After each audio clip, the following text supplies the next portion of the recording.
Hey guys, I'm Mag7 and welcome to Overmind. Today I'm talking to you about communication, specifically about a massive issue that plagues higher level players.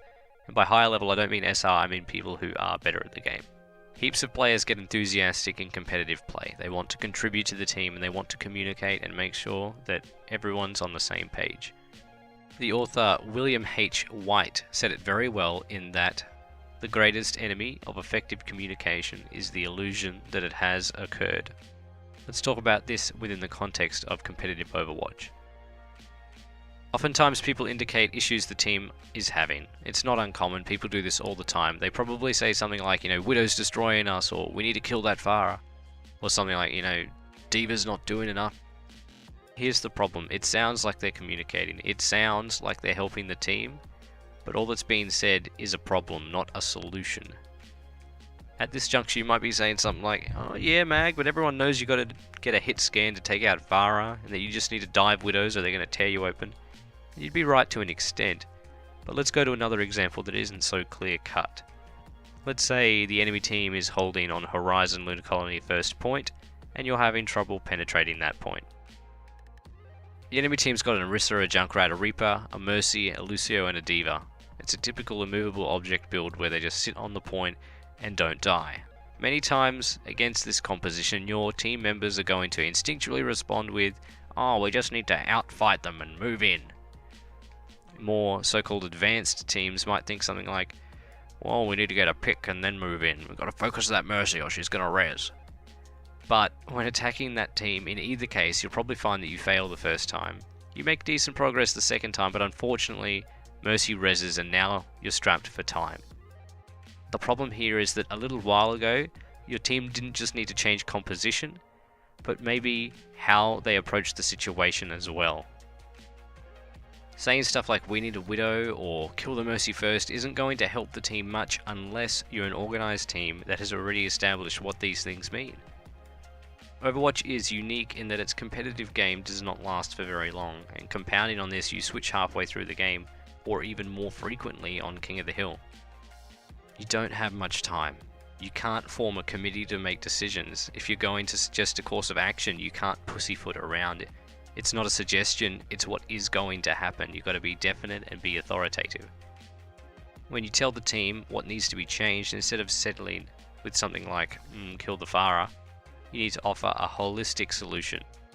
The components of such a solution are as follows. Which players need to swap to which heroes? What are they going to do on these new heroes? What's their objective, etc. And how the team on a whole is going to change its playstyle to accommodate these new changes.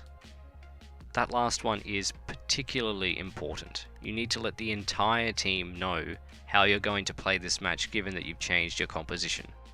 Don't tell them once, people fall into the habits of their normal playstyle. No, you need to remind them continually of what you're going to do as a team, and you need to keep the energy up. I'll give you guys an example and then we'll call it a day. So here's the scenario. We're on the pool. It's a King of the Hill map, and I know that due to the recent changes, there's no time to stuff around. The first team to 2 victories wins. My team picks a pretty standard composition: Reinhardt, Zarya, McCree, Lucio, Genji, and I'm playing Ana. The enemy team picks a different composition: Zarya, Winston, Tracer, Soldier 76, Zenyatta, Lucio. Before the game has even started and before I've even seen the enemy team composition, I suspect that they're going to be running a Winston. It's pretty common on a King of the Hill map at the moment. I knew that if Winston dove on our players, then I'd be unable to heal anyone who was separated from his bubble.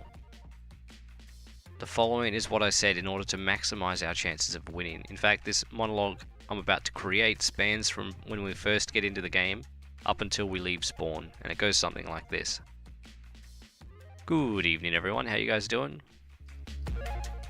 I reckon this team composition's pretty good. We should be able to do pretty well here.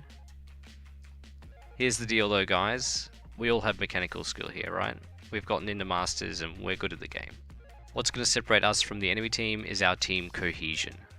More than likely they're going to be running a Winston, alright? So it's super critical that when we get into the fight we focus him down. He's going to be their star player. If he makes space for the enemy team, he's going to put his bubble up, and it's going to block healing from Ana and Lucio, effectively anti-healing the entire team. But on the flip side, if we focus him down, we're going to rob the enemy team of all of their power, and we will be able to take this easily. So as soon as we get in there, we just need to focus Winston down, and we should be good. So that's the end of my monologue, and it's important to note here that when the enemy Winston did come in, I reminded the team to focus him down. When they did do a good job of focusing him down, I complimented them. They did well, and they deserve to be told that they did well. I can't stress how important it is for us not to just say things once, and superficially at that. It's just not the way human beings work. Well, I hope you guys got something from this video. I've been Mag7, and I'll see you guys in the next one.